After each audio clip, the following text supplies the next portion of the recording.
I'm Sergeant Bella Bailey. I'm 33 years old, and 10 years ago, my sister Chloe left her newborn baby, Aria, on my doorstep with a scribbled note and disappeared.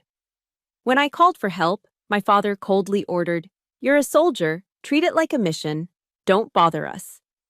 I raised my niece as my own daughter, and together we built a beautiful life.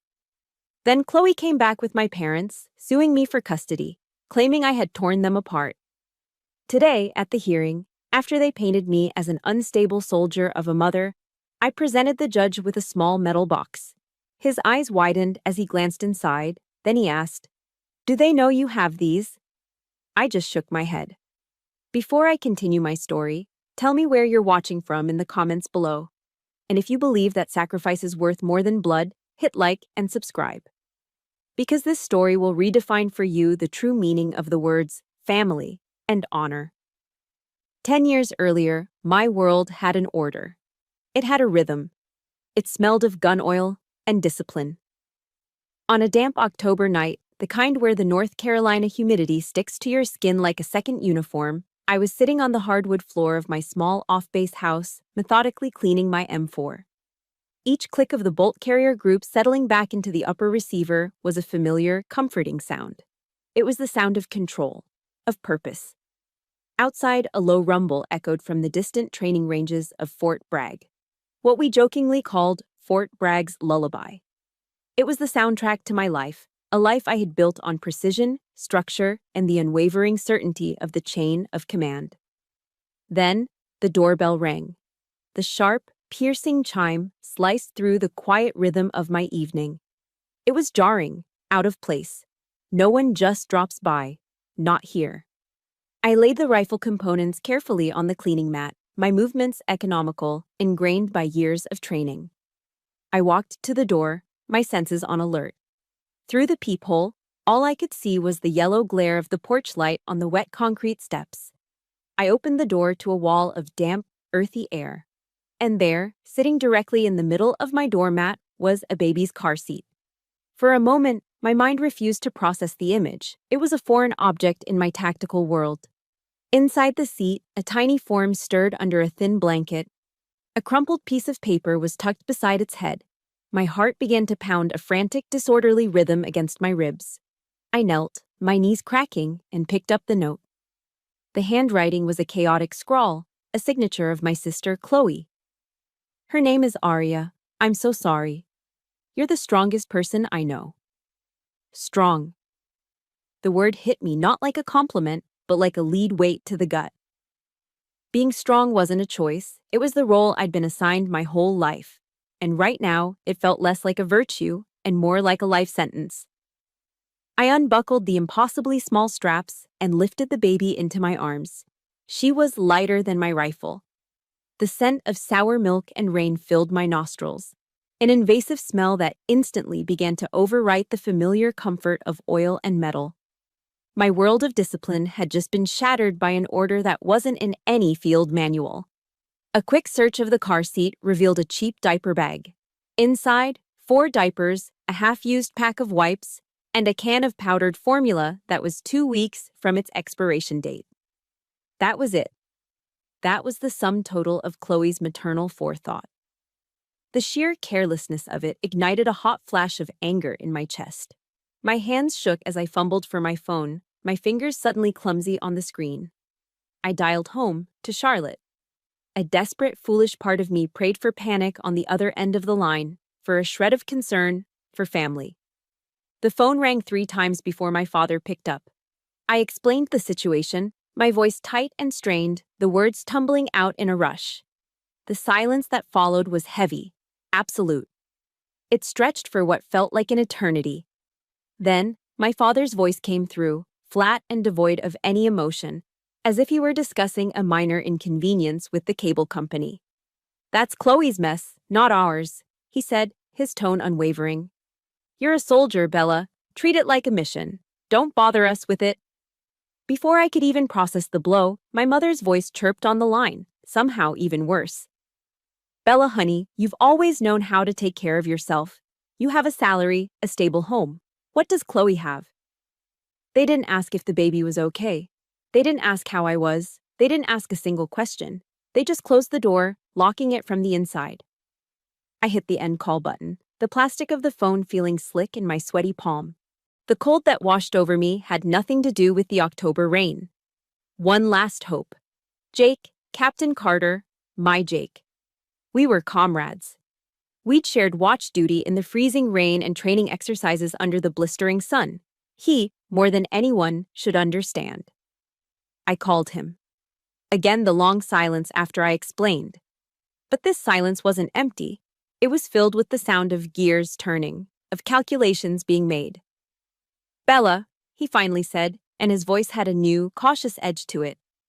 "A kid? That's a complication. You know how a dependent affects deployment, affects a career path, affects promotion." He wasn't seeing a helpless baby in need of protection. He was seeing a logistical problem, a variable that screwed up the operational plan for his career, and by extension, mine. He was looking at a liability. He came over that night. He didn't look at the baby sleeping in the makeshift crib I'd fashioned from a laundry basket. He just packed the few things he kept at my place into a duffel bag. "I just need some space to think," he said, his eyes avoiding mine.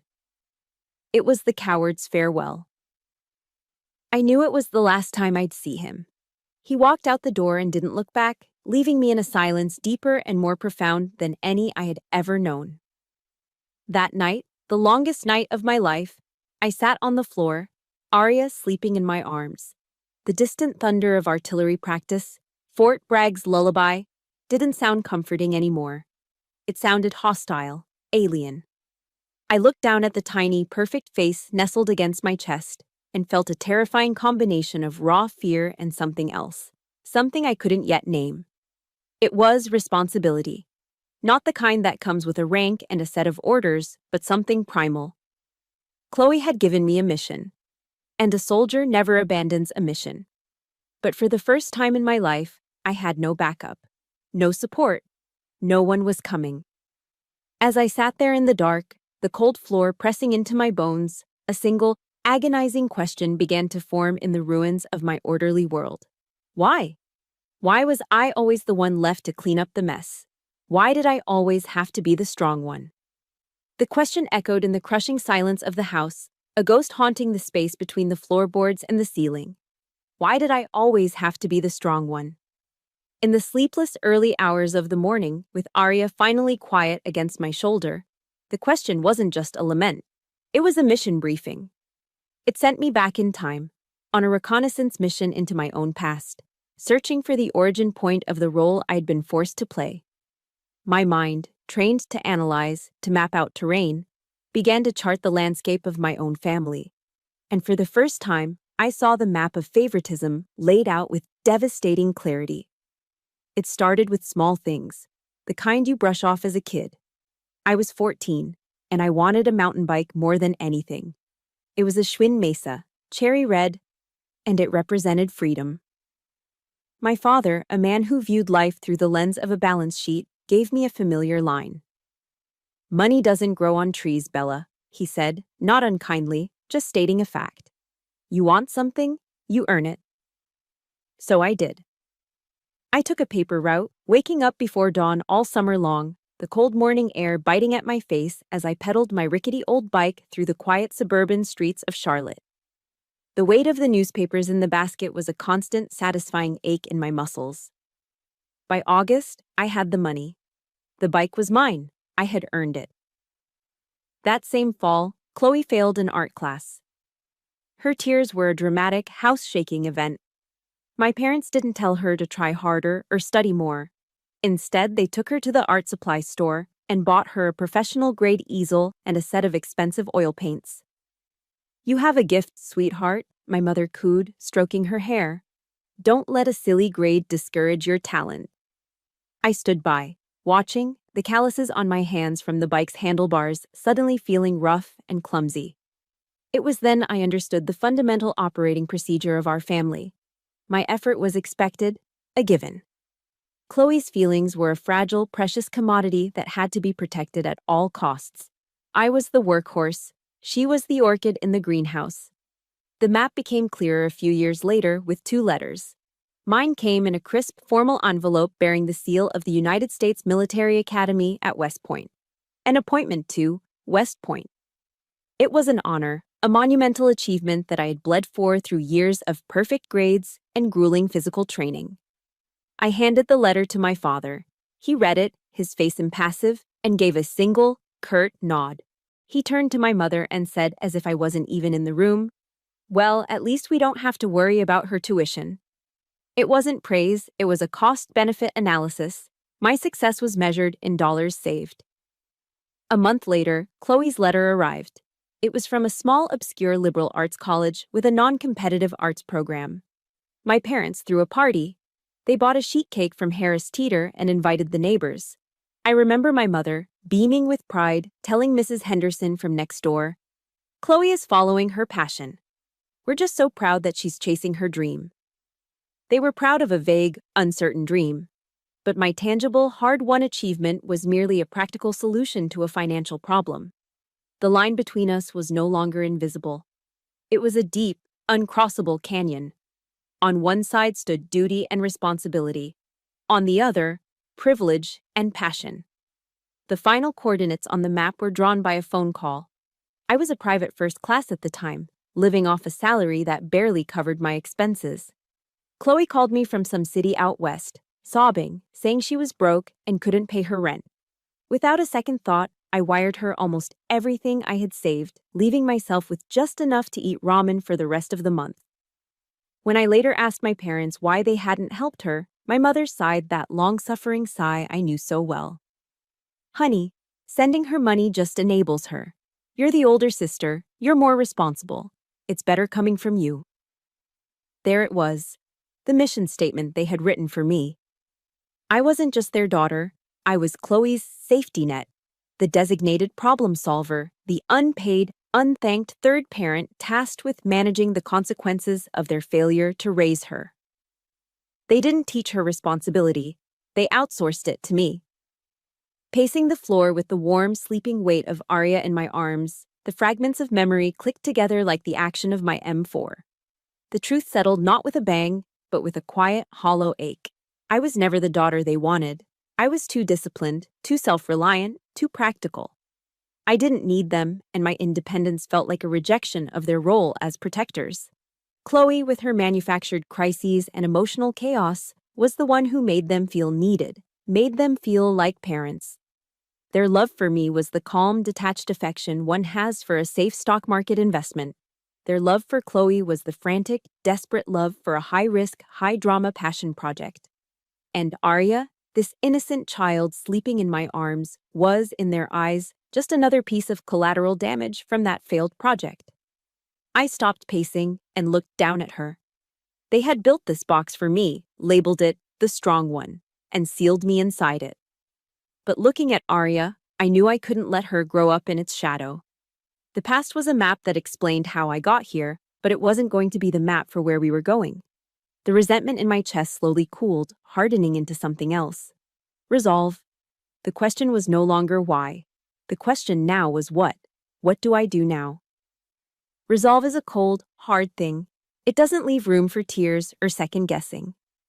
The morning after Jake walked out, after a night spent staring into the darkness, the answer to the question of what now was waiting for me in the first rays of dawn. It was a single, terrifying, and unavoidable course of action. I looked at Arya, sleeping peacefully in her laundry basket crib, and I knew that the life I'd meticulously planned, the path of an infantry soldier, defined by deployments and field exercises, was over. The mission had changed. With my uniform pressed to perfect creases, I walked into my company commander's office. Captain Miller was a good man, a leader I respected immensely, which made what I was about to do feel like a profound betrayal of everything I was. I stood at attention before his desk. "Sir, I need to officially request a transfer to a non-deployable position." The words felt like ash in my mouth. For a soldier like me, this was the equivalent of willingly benching yourself during the championship game. It was admitting a weakness, a limitation. I braced myself for the questions, for the look of disappointment. Instead, Captain Miller leaned back in his chair and studied me for a long moment, his eyes holding not judgment, but a deep, weary understanding. He looked at me, then gestured vaguely towards the world outside his window. "Sergeant," he said, his voice softer than I'd ever heard it. "This is the bravest mission you'll ever take on." In that moment, he didn't see a soldier compromising her career. He saw a human being making a necessary sacrifice. I felt a sharp sting behind my eyes, but I held it back. The pain of the decision was still there, but his words made it a clean wound, a necessary pain. My life became a relentless logistical operation on a new kind of battlefield. The enemy was exhaustion, and it was everywhere. Sleep deprivation was a more formidable foe than any training exercise. I tried to impose military order on the chaos of a newborn. I drew up feeding schedules on a whiteboard, a miniature operations plan.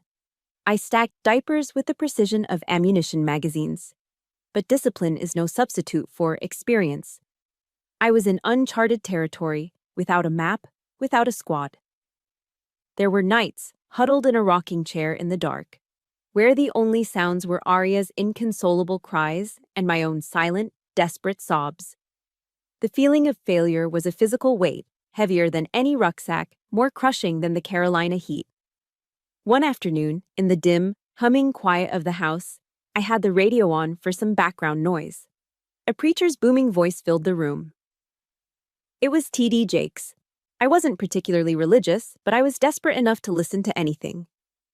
"Your destiny," he declared, "is not tied to the people who walked away."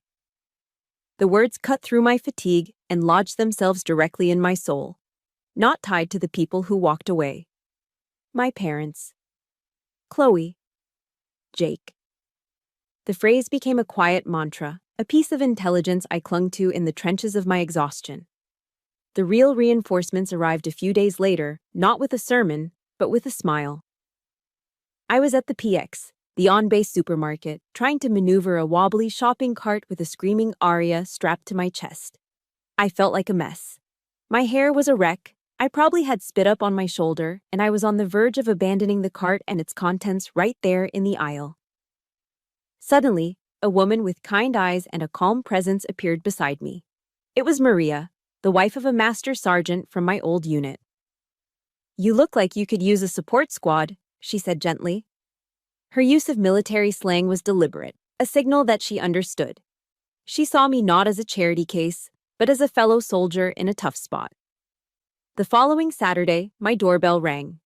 It was Maria, and behind her stood a small platoon of other Army wives. They came armed not with rifles, but with casseroles, bags of diapers, and a mountain of gently used baby clothes. They were the Family Readiness Group, the FRG, an organization I'd always known about, but never thought I'd need. These women, many of whose husbands were deployed in Afghanistan, facing dangers I could only imagine, were here for me. They didn't pry or ask nosy questions about where Arya came from. They didn't offer pity. They just showed up. They took turns holding Arya so I could take a shower. They brewed a fresh pot of coffee and just sat with me, sharing stories and practical advice about surviving infancy. The tears that finally fell that afternoon weren't tears of sadness or failure. They were tears of overwhelming, soul-shaking gratitude. That single act of kindness was the foundation stone for my new life. Maria and the FRG became my family. They understood the unique loneliness and sacrifice of military life in a way no civilian ever could. They taught me how to navigate the on-base daycare system, pointed me to family support services, and most importantly, they showed me that family is a verb. It isn't defined by blood, it's defined by action, by showing up, by providing cover fire when a comrade is pinned down. My weekends transformed. Instead of suffocating silence, my little backyard was filled with the sounds of life. We'd have BBQs, the air thick with the all-American smell of grilling burgers and hot dogs, the sound of kids laughing and shrieking as they ran through sprinklers. These women, these strangers who became sisters, helped me build a fortress. It wasn't made of brick and mortar, but of shared experience, unconditional support, and an abundance of love. It makes you think, doesn't it? Sometimes the people who are supposed to be in your corner are the first to leave, and a total stranger becomes your lifeline. If you've ever had a Maria in your life, someone who showed up when you needed them most, I want you to honor them right now.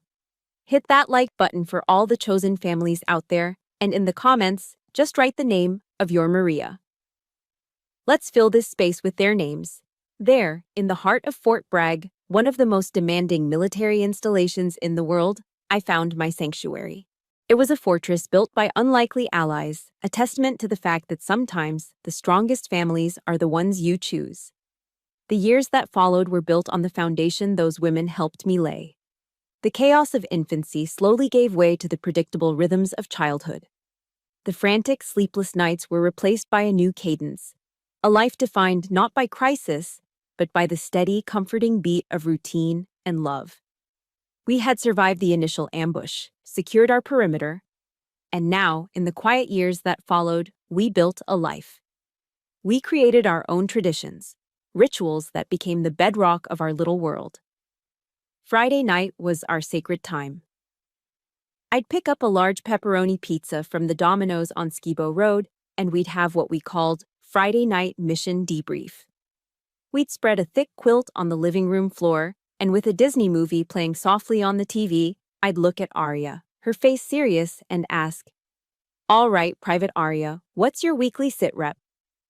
And she would report on her mission at the on-base elementary school, her eyes wide with the importance of it all. She'd tell me about playground alliances, spelling test victories, and the intricate details of the finger paintings she'd created. We built our own little kingdom in that small rented house, a place governed by two simple laws: love and pepperoni pizza. There was a quiet joy in those moments, a profound sense of peace that I had never known before. It was a happiness I hadn't inherited or been given. It was a happiness I had fought for, inch by bloody inch. Arya grew up as a proud Army brat, and the rhythm of Fort Bragg was the only music she knew. She could tell the difference between the deep whump-whump of a Black Hawk and the heavier double-rotor beat of a Chinook helicopter passing overhead. She knew that the clear, crisp notes of Réveillé played over the base-wide speakers at dawn meant it was time to wake up, and the solemn notes of retreat at 5 o'clock meant the duty day was done. She never saw this life as lacking. To her, it was a world of heroes. Her world. I will never forget the Veterans Day parade when she was 6. She stood on the sidewalk, clutching a small American flag, her face a mask of concentration as my unit marched past. When she saw me, her face exploded into a grin. "That's my mom," she yelled, her small voice cutting through the sound of the marching band. "My mom's a soldier." In that instant, every sacrifice, every difficult choice, every moment of doubt, it all crystallized into a single, perfect point of pride. I hadn't just given her a home. I had given her something more valuable than any trust fund. I had given her a legacy of honor.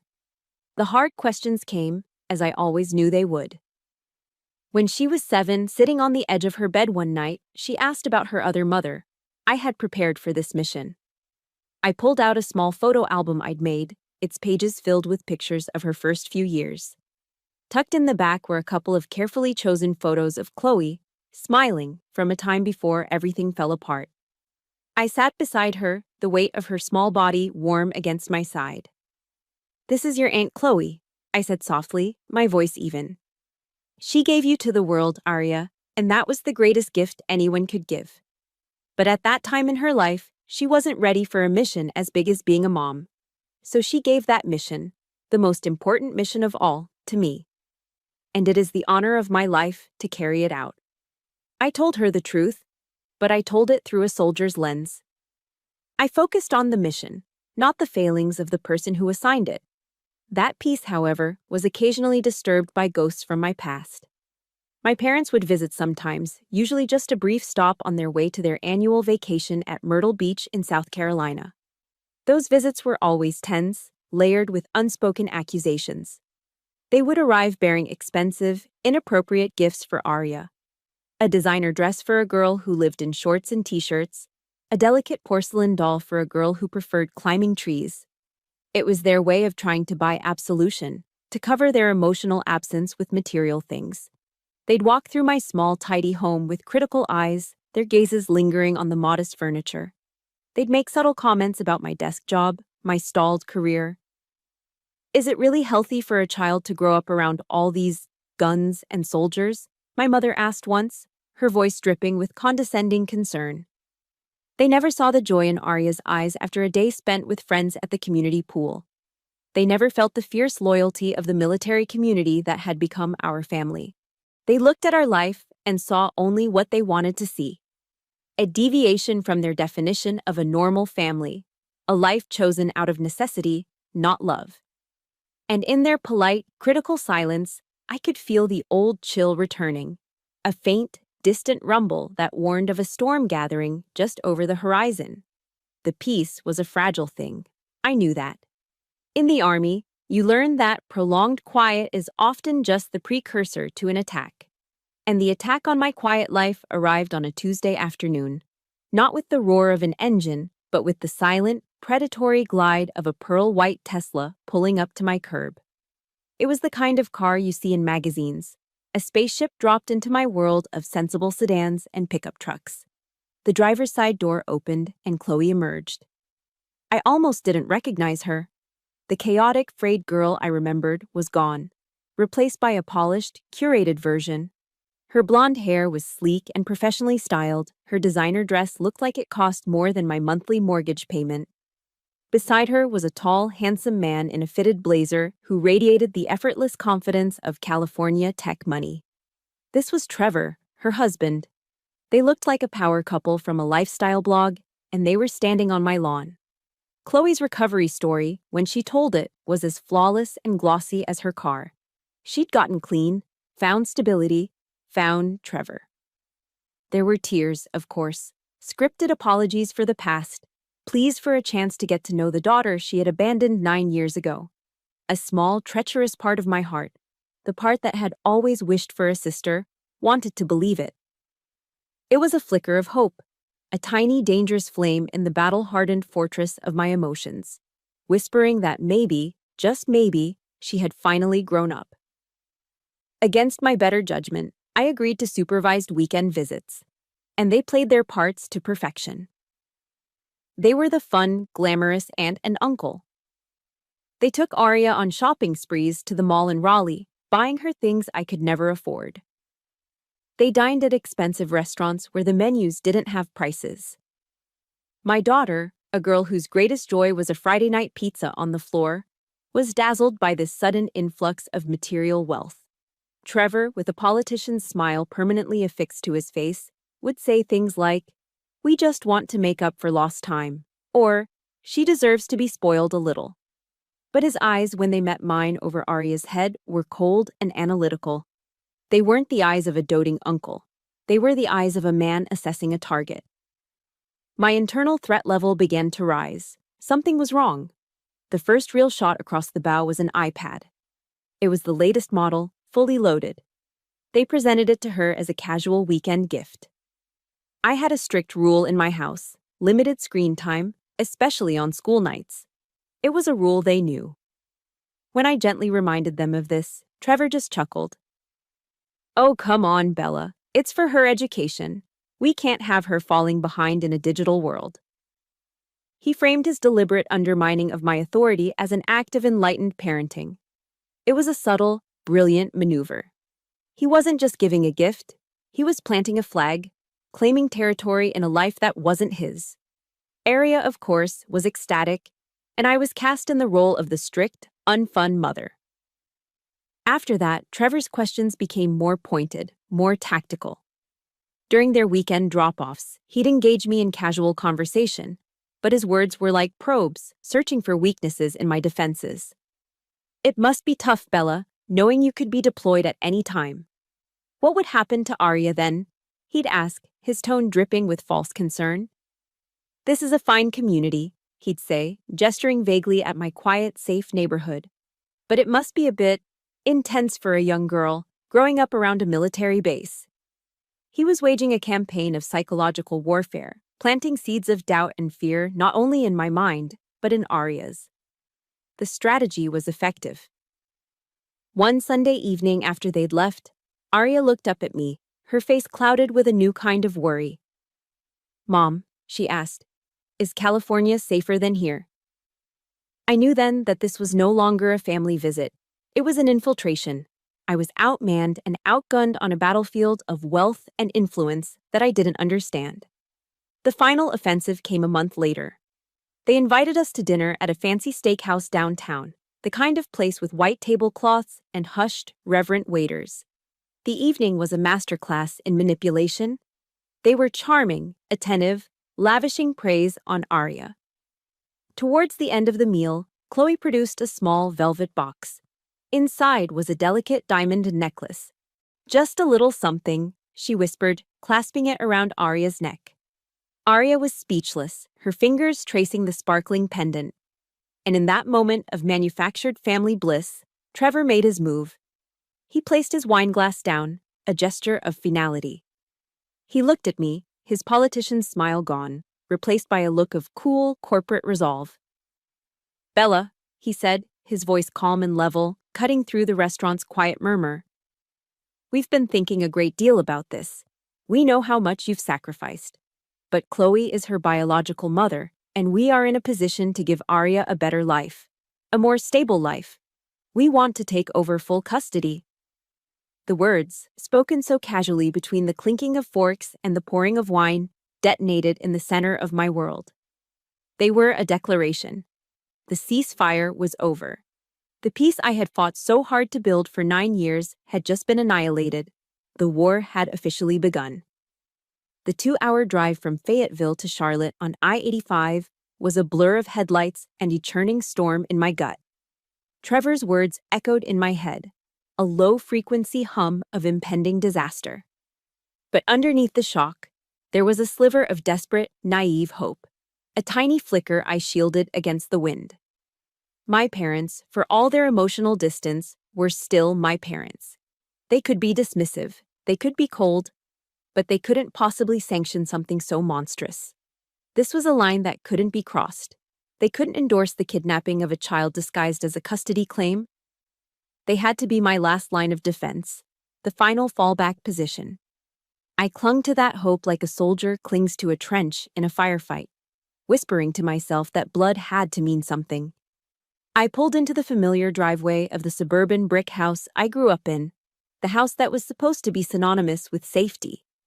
But the moment I stepped inside, I knew I had walked into an ambush. The air was thick and heavy, stagnant with unspoken agreements, like the moments before a thunderstorm breaks.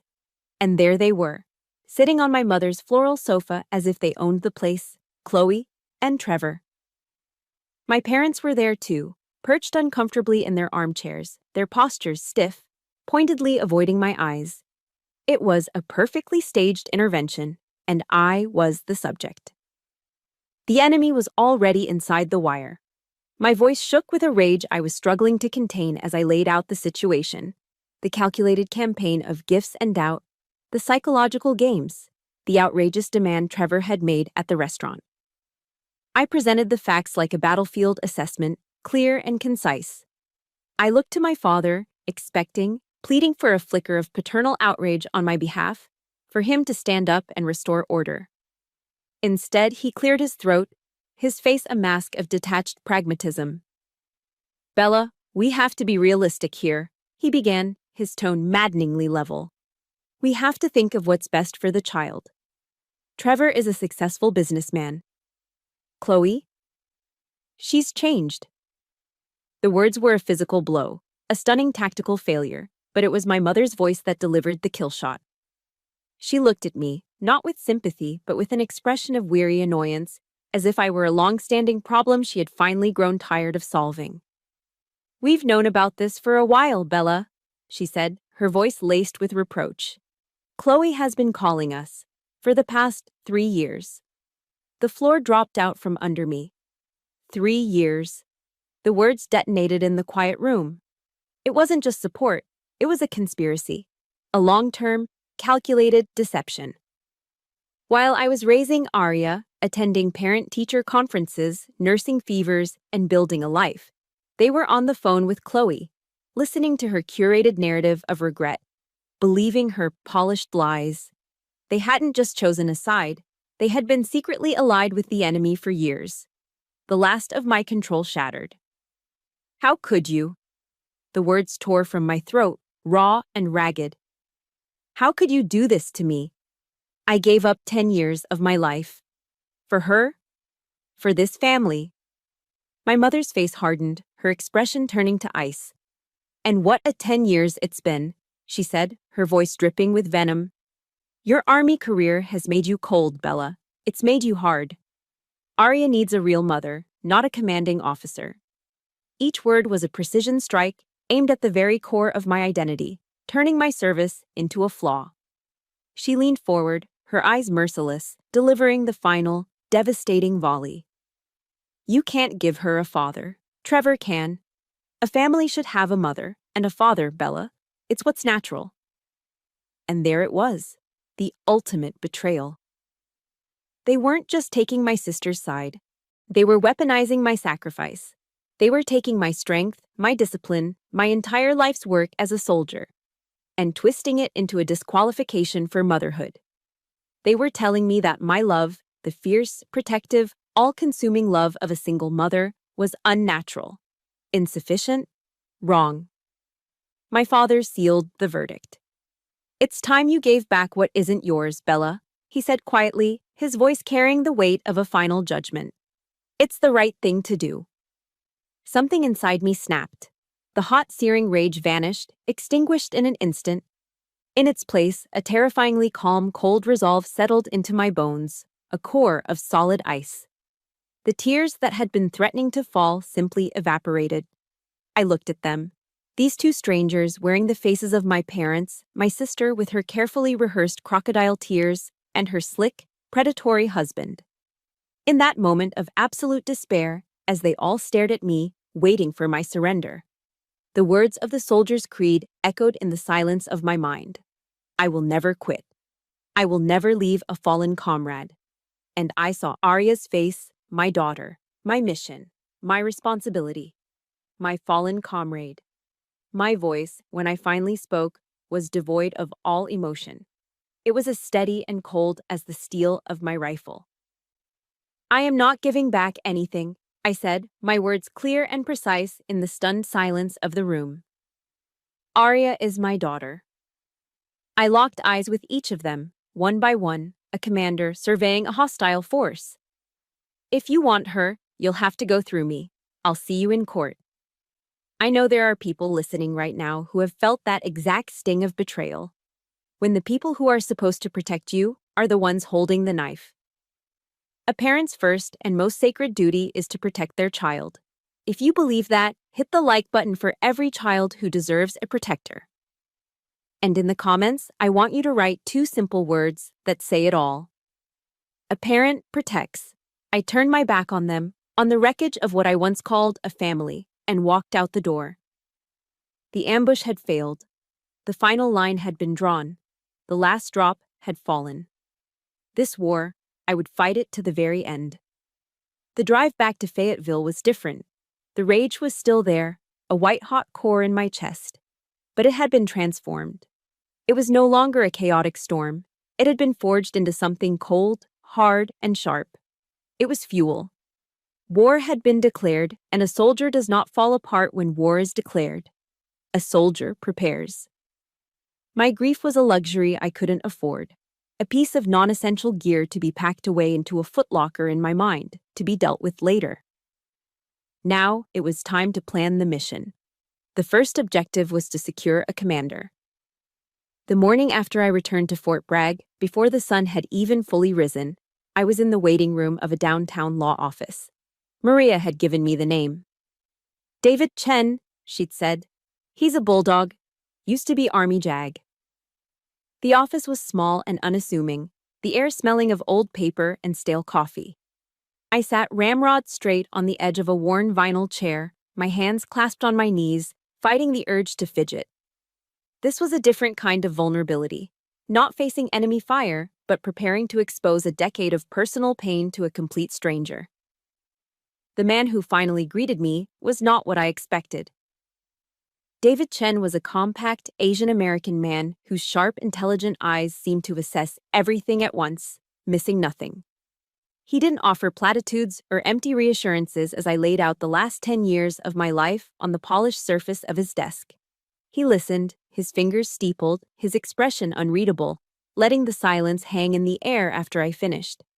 He was silent for a long moment, his gaze unwavering. Then he leaned forward.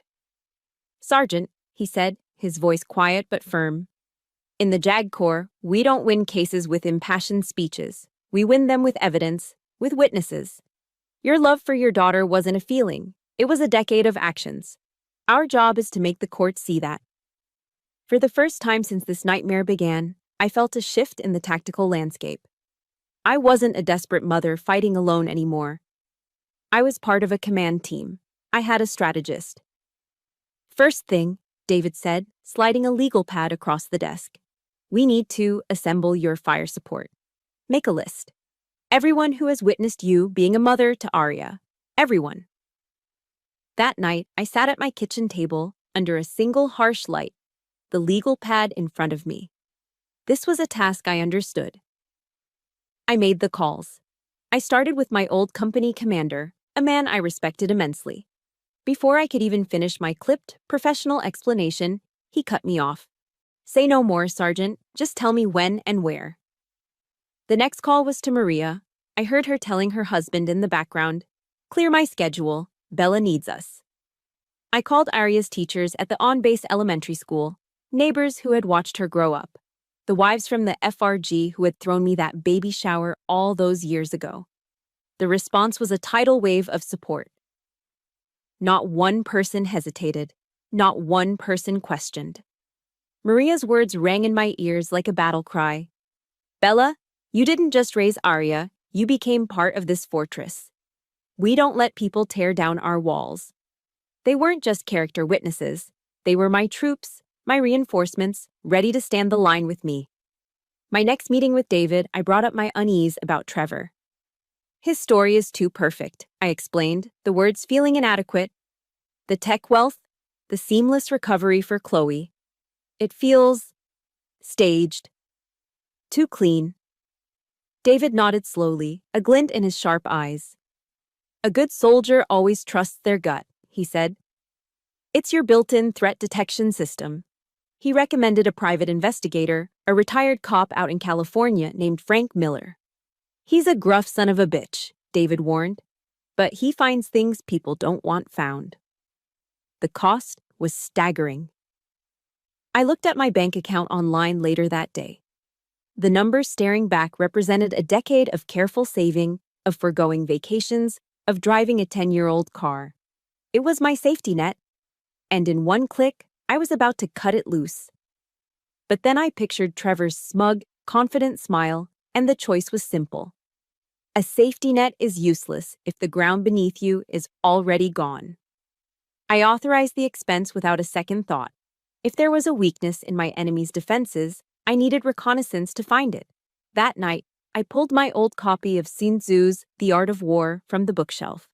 "Know your enemy and know yourself," I read, "and you will not be imperiled in 100 battles." The final piece of my strategy came to me by accident. While gathering financial records for David, utility bills, grocery receipts, anything to document my life with Arya, I pulled an old metal footlocker from the back of my closet. The hinges creaked open, releasing a faint scent of cedar and old paper. My fingers trembled slightly as I lifted out the first stack of documents. It was all there. Printed emails sent to my parents announcing Arya's first steps, her first words, all met with polite, one-sentence replies, or, more often, silence. Text messages from Chloe, a litany of desperate pleas for money over the years, each one promising it would be the last time. Every hospital bill from every childhood illness, every receipt for school supplies and birthday presents, every tuition payment for daycare.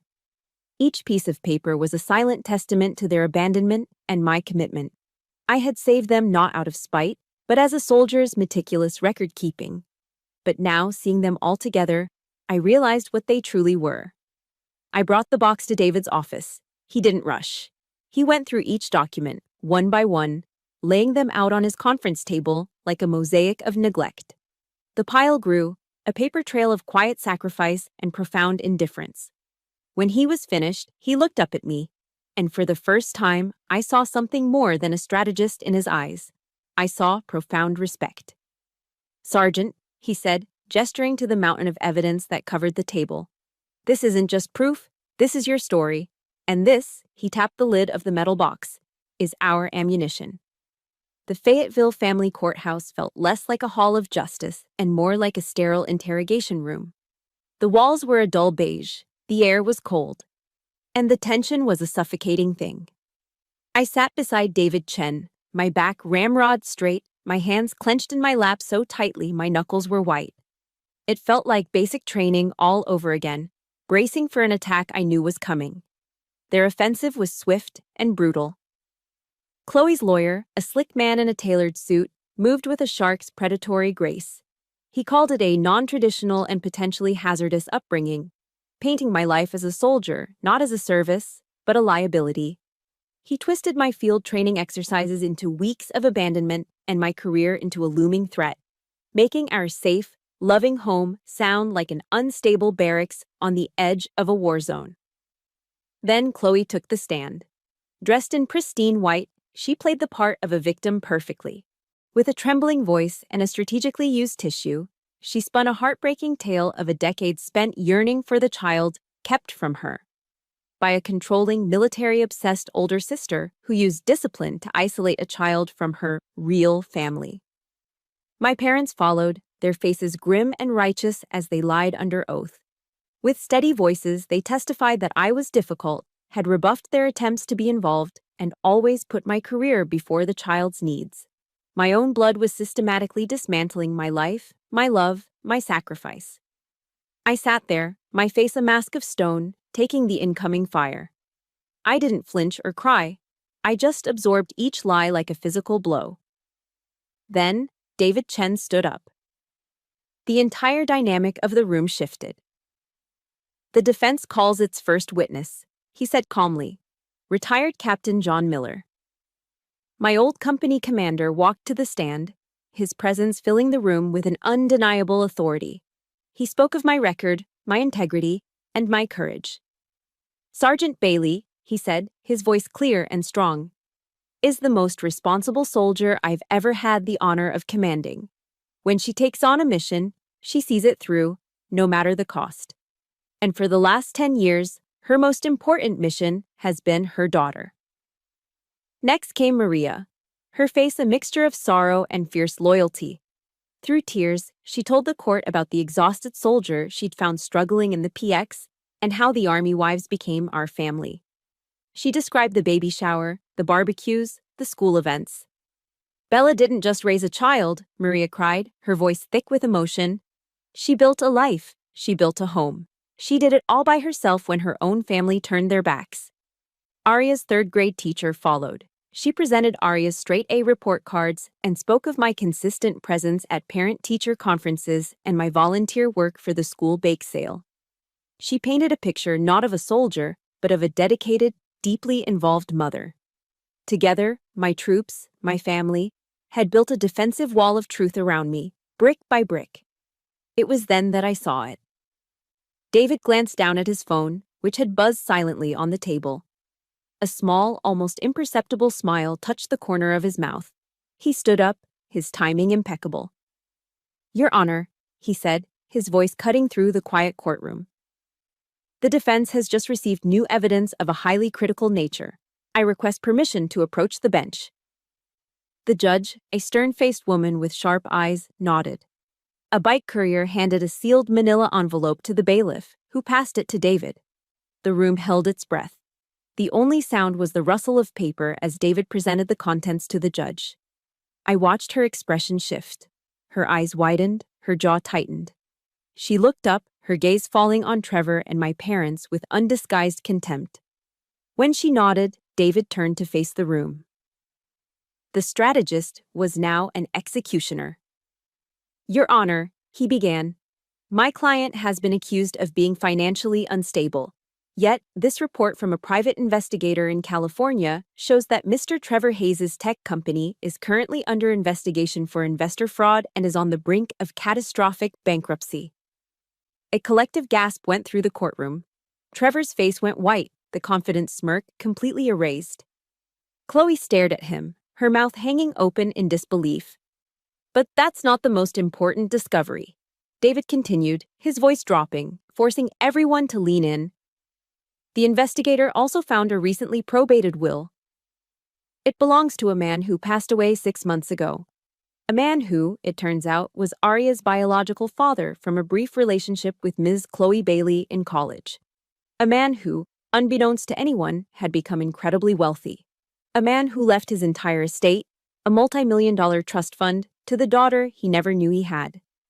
The truth detonated in the silence. It was never about motherhood. It was a heist. A desperate, disgusting money grab. Before anyone could recover, David walked to our table and picked up the old metal footlocker. He placed it on the witness stand with a heavy final thud that echoed in the silent room.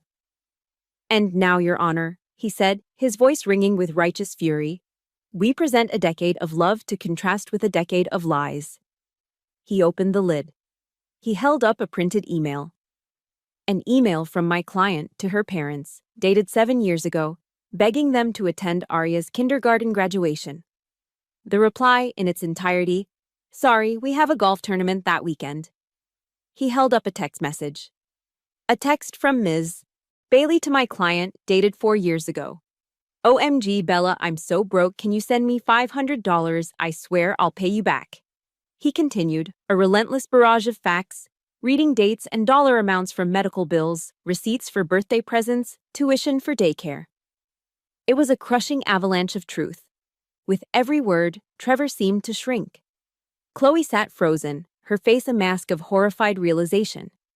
And my parents simply stared at the floor, their faces gray, their grand deception shattered into a million pieces at their feet. The war was over. The judge's final words landed not with the boom of an explosion, but with the quiet, profound clarity of a bell tolling in the silence after a battle. She was an older woman, with silver hair and eyes that had seen too much to be fooled by theatrics. She didn't just dismiss Chloe's petition, she spoke directly to me, her voice resonating with a formal, powerful respect that I had spent my entire life craving from my own family. "Sergeant Bailey," she said, her gaze steady and unwavering, "you have not only served this country with honor, but you have undertaken a far greater mission with extraordinary courage. Your motherhood is not in question here. It is, in fact, the most compelling evidence presented in this court." The relief that washed over me was so immense it was almost painful. A physical weight lifting from my chest that I didn't realize I had been carrying for 10 years. It was validation. Not just a legal victory, but a declaration of my worth from an impartial arbiter of the truth. It was the recognition my own parents had never been capable of giving me. The war was over, but now came the difficult part. Clearing the battlefield. As we were leaving the courtroom, my parents intercepted us in the hallway. The change in them was shocking. They looked defeated. All the righteous certainty had been stripped away, leaving them looking frail and 10 years older. My father stepped forward, his face etched with a confusion that bordered on despair. "Bella, he began, his voice raspy, but I held up a hand, a gesture that was both a halt and a shield. The rage was gone. The hurt was still there, a deep, foundational ache. But the fire had burned out, leaving behind a cold, hard clarity. "There's nothing left to say," I said, my voice even and calm, devoid of the anger they were likely expecting. It was the voice I used on the training field, the one for delivering orders, not for arguments. "Aria and I are staying in Fort Bragg. This is our home." I looked them both in the eye, ensuring they understood the finality of my words.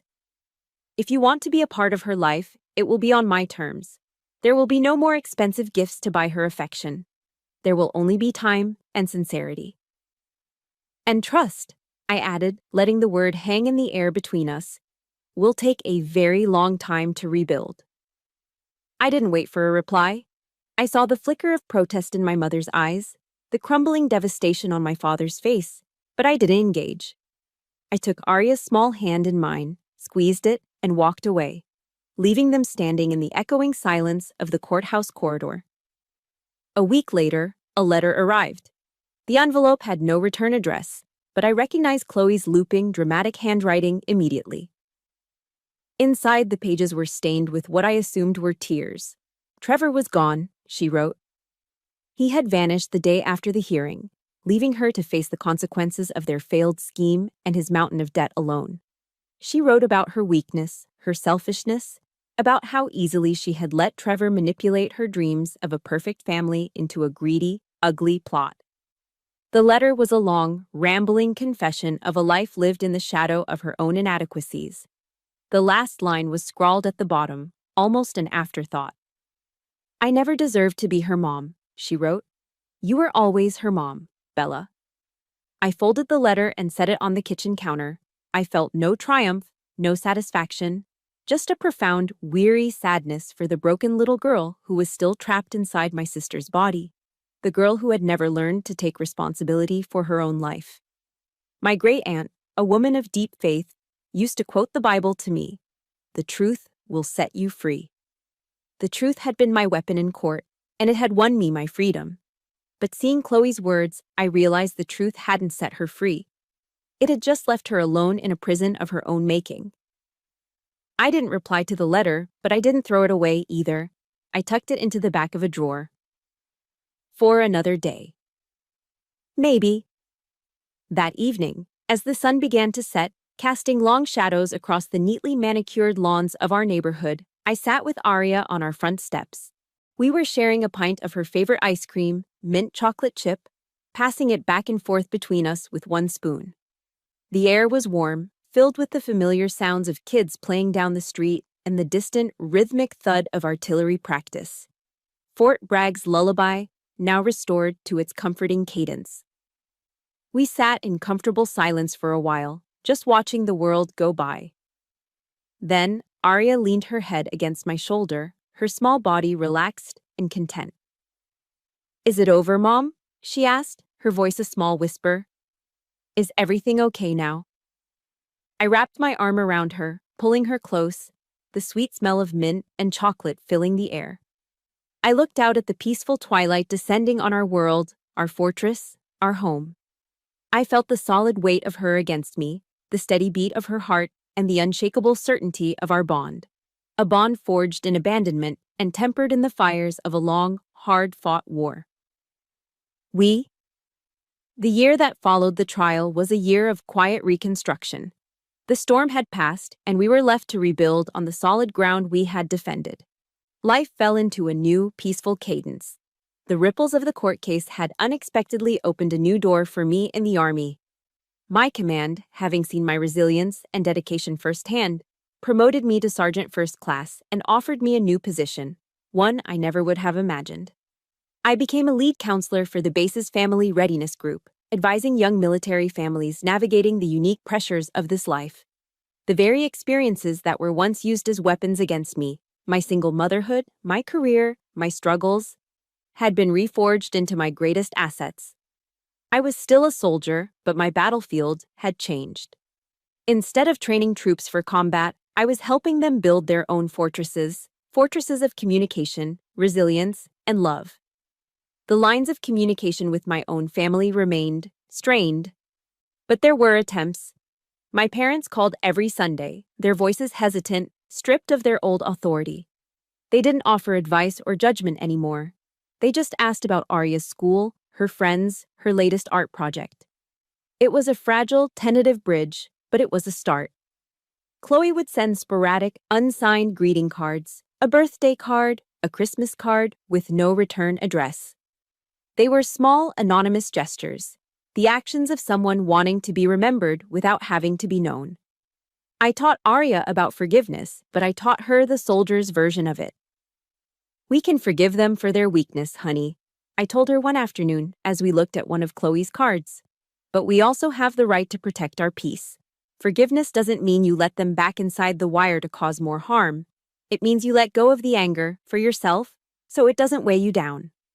She nodded, a serious, thoughtful expression on her face that was so much older than her years. She understood. She was, after all, a soldier's daughter. On her 11th birthday, Arya gave me a small, flat box wrapped in blue paper. Inside, nestled on a bed of cotton, were 2 military-style dog tags, freshly engraved. I picked them up, the cool metal heavy in my hand. The first one read, SFC Bella Bailey. My new rank, my name. I smiled, touched by her thoughtfulness. But it was the second one that made my breath catch in my throat. It had only 2 words on it. Arya's mom. And underneath that, a single, powerful line. The most important mission. Tears welled in my eyes as I slipped the chain over my head. The 2 small pieces of metal lay against my chest, heavier and more precious than any medal I'd ever earned or could ever hope to earn. For a decade, I had been searching for validation from people who were incapable of giving it. I had fought a war for recognition from a family who refused to see me, and here it was. The only commendation that ever truly mattered, given to me by the one person whose opinion was the law of my universe. It was the ultimate acknowledgement, the final, unconditional acceptance. That evening, we sat on our front porch, just as the sun began its slow descent, painting the North Carolina sky in shades of orange and purple. At exactly 1700 hours, the first clear, mournful note of a bugle cut through the air. The sound of retreat. All across Fort Bragg, the world came to a quiet, respectful halt. Cars stopped in the middle of the road. Soldiers walking across the parade ground froze in place, turning to face the flag. Children playing in their yards stopped and stood at attention. Arya and I stood up from the porch steps. We placed our right hands over our hearts and watched as the American flag began its slow, dignified journey down the pole on the main parade ground across the way. 10 years ago, that sound, the evening bugle call, had been the soundtrack to my loneliness, a nightly reminder of my isolation. Now it was something else entirely. It was the rhythm of our life, the cadence of our home. It was the sound of a promise kept, of a duty fulfilled, of a peace that had been hard won. As the last note faded into the twilight and the flag was carefully folded, I looked down at my daughter.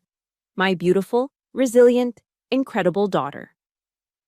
We had been a fire team of 2, abandoned on the battlefield. We had faced down the enemy, held the line, and survived. More than survived. We had built a new definition of family, not on the fragile bonds of blood, but on the unbreakable pillars of loyalty, sacrifice, and love, the very values a soldier understands best. This was our fortress. This was our home. The mission was, finally and truly, accomplished. My story with Arya has found its peace, but I know my journey is not unique. So many of us have had to fight battles no one sees, redefine what family truly means, and build our own fortresses of love and loyalty. This space is for all of us, the protectors, the survivors, the ones who found strength in the fire. If this story meant something to you, please subscribe and share it with someone who needs to hear that they are not alone. Your support helps bring more stories like this to light. For one last time, let me know in the comments. What is one word that defines the family you chose or built?